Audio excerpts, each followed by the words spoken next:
From the very beginning, the disappearance of Summer Wells has remained one of the most haunting mysteries in modern true crime. Every statement, every photo, every frame of video released to the public has been dissected for hidden meaning. But what if the most vital clue, the key to understanding what really happened, was never hidden in the woods or buried in some remote location? What if it has been right in front of us all along, captured in a single image seen by millions? That photograph, the one showing Summer Wells slumped beside milk jugs in the back seat of a mother's truck, has long been a source of controversy. At first glance, it appears to show a sleepy 5-year-old after a long day. Yet, the more investigators and analysts revisited it, the less ordinary it appeared. Summer's skin seemed unnaturally pale, her posture disturbingly stiff, and her head tilted in a way that didn't suggest rest, but something far more tragic. Some observers believe that what appears to be an innocent photo might actually be documenting a critical moment, perhaps even the last moment Summer was alive. Over time, digital analysts began pointing out subtle visual inconsistencies, potential signs of blood staining or biological fluid on or near her skin and clothing. Enhanced imaging appeared to reveal discolorations that could suggest more than just shadows or reflections. If such traces were ever confirmed by forensic experts, it would redefine the case entirely, shifting it from a missing person investigation to a crime scene analysis hiding in plain sight. The photo alone might not have been enough to raise suspicion if not for an earlier statement made by Summer's mother, Candace Bly. During one of her initial interviews, Candace casually mentioned something seemingly trivial: a tote in the back of the truck. It was an ordinary plastic storage container, the kind most families use for groceries, laundry, or clutter. But what makes this moment extraordinary is what happened afterward. That tote was never mentioned again. It disappeared from later accounts as if it had never existed. 4 seasoned investigators. That kind of omission is rarely meaningless. Candace's early description was detailed. She even pointed out where the tote was located among the groceries. Yet in later retellings, it simply vanished from the narrative. People don't erase harmless details by accident. They erase them when those details suddenly matter too much. And that is precisely why so many true crime analysts believe the tote may hold the key to what happened next. If Summer died in that vehicle, whether by accident, by drowning complications, or by other means, her family would have faced a desperate situation. A tote large enough to hold a small child would have provided the fastest and least suspicious means of concealment. It could transport both groceries and a body in a single trip without drawing attention. Its very ordinariness would have made it invisible to onlookers. Yet, despite its potential significance, there is no public record that the tote was ever seized, logged, or tested by law enforcement. That absence raises serious questions about investigative procedure. In any missing child case, a vehicle connected to the disappearance is impounded, its contents catalogued, and every object within it analyzed. Containers, fabrics, and fluids are routinely tested for blood, DNA, and decomposition traces. But there is no indication that any of this was done in the Wells investigation regarding the tote or even the milk jug photo. For skeptics, this silence is not an oversight but a red flag, suggesting that crucial evidence may have been ignored, or was intentionally excluded. Those who have studied the case frame by frame notice another telling detail.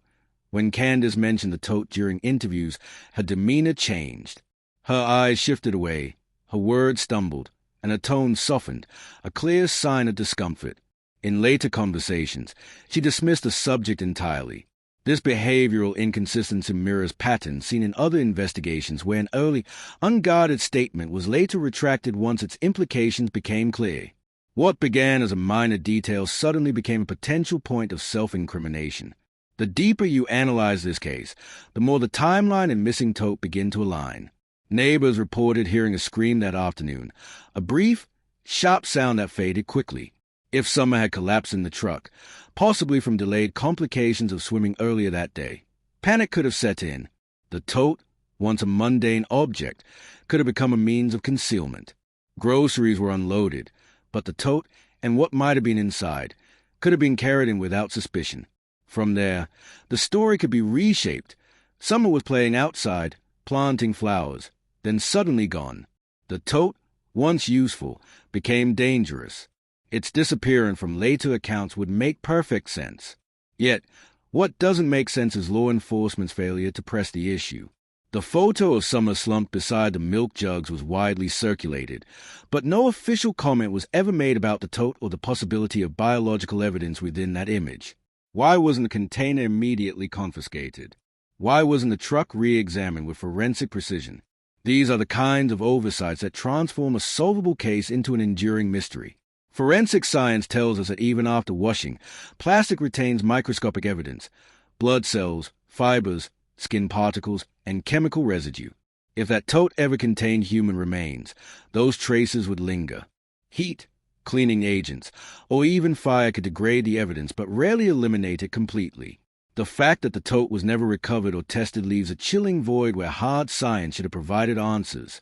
Many believe this missing container bridges a gap between what we see in the milk jug photo and what happened afterward. If Summer was already deceased or dying in that photo, then her body had to be moved, discreetly, quickly, and without witness. The tote fits that scenario too neatly to ignore. It explains how concealment could have occurred within minutes, and why so many parts of the story later changed. The silence from investigators only deepens the suspicion. In cases of this magnitude, even the appearance of negligence can erode public confidence. But to ignore a key object mentioned by the child's own mother is more than negligence. It suggests either willful ignorance or suppression. The distinction matters because it determines whether this case was mishandled or obstructed. If forensic imaging were applied to the milk jug photo today, using modern techniques like spectral enhancement or digital luminance mapping, any trace of blood or fluid could be detected.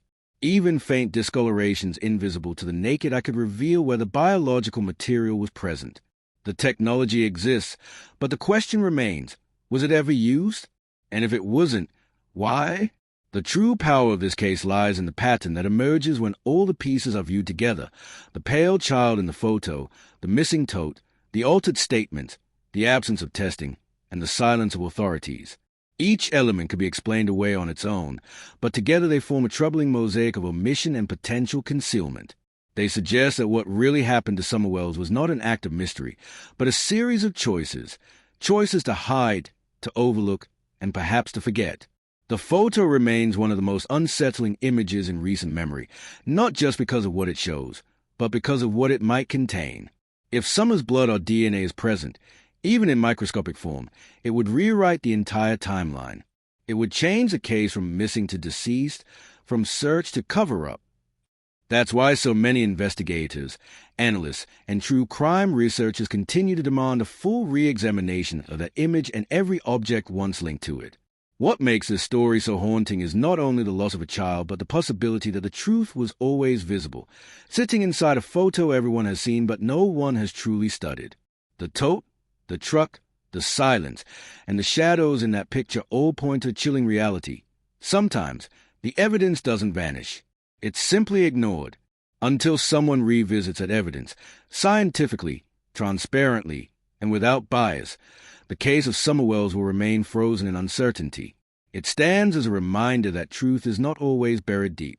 Sometimes, it's right in front of us, hiding in pixels, sealed in plastic, and waiting for someone to finally look closer.